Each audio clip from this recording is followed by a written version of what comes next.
1,80,000 রোহিঙ্গা প্রত্যাবাসনে মিয়ানমারের সম্মতিতে মিশ্র প্রতিক্রিয়া ক্যাম্পে।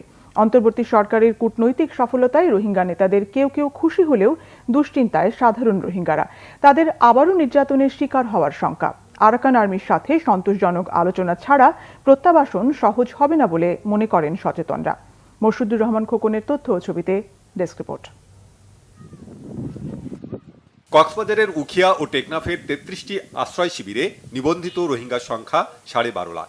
এর মধ্যে 8 লাখ এসেছে 2017 সালের 25 আগস্টের পরের কয়েক মাসে।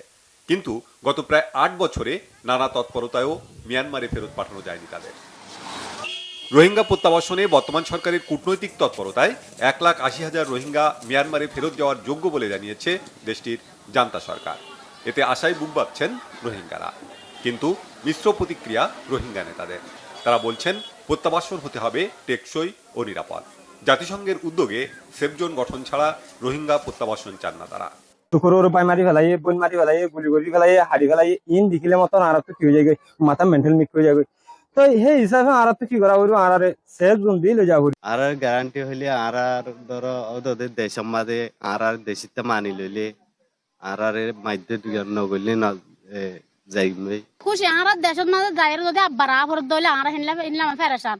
আর দেশের যদি যাই বাইরে ওদগর বাড়ি ভাবান সুন্দর করে গ্যারান্টি করে নিলে আর করে যাইবেলা খুশি দিই আর দূরে নিলে খুশি না হবে। রোহিঙ্গা এলাকার কারণ মাঝে সেফ জোন ওরবো আর টুপি দি আর আলটিমেট সলিউশন ওরবো ইয়ার ফোনে আর দিন আনন্দ গিয়ে গই। সচেতনরা বলছেন মিয়ানমারের অস্থিতিশীল পরিবেশ ও পরিস্থিতিতে রোহিঙ্গা প্রত্যাবাসন সম্ভব নয়। আরাকান আর্মি যারা রাখাইনের 80% অঞ্চল নিয়ন্ত্রণ করছে তাদের সঙ্গে রোহিঙ্গাদের বিরোধ আছে। তাদের সম্মতি ছাড়া রোহিঙ্গারা রাখাইনে ফিরতে পারবে না। এই রোহিঙ্গা কক্সবাজারের আকাশে একটা কালো মেঘের মতো। আমাদের আর্থসামাজিক অবস্থা থেকে সবকিছু আমরা সাফার করছি প্রতি মুহূর্তে। রোহিঙ্গাদের যে বাস্তবিটা দক্ষিণ আরকানে অবস্থিত তার পুরোটাই এখন আরকান আর্মির দখলে। 80% রোহিঙ্গা তারা এখন অনিশ্চয়তা ফিল করতেছে। তারা মনে করতেছে সরকার বলতেছে 1,80,000 ফেরত নিয়ে যাবে, তাহলে আমরা যাব কোথায়?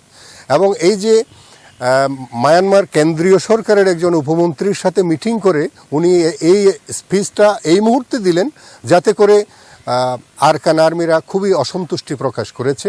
জাতিসংঘ মহাসচিবের ক্যাম্প পরিদর্শন এবং বিমস্টেক শীর্ষ সম্মেলনে প্রত্যাবাসন নিয়ে মিয়ানমারের সাথে আলোচনার পর রোহিঙ্গা সমস্যা সমাধানের আশায় কক্সবাজারবাসী। Bangla Vision news desk.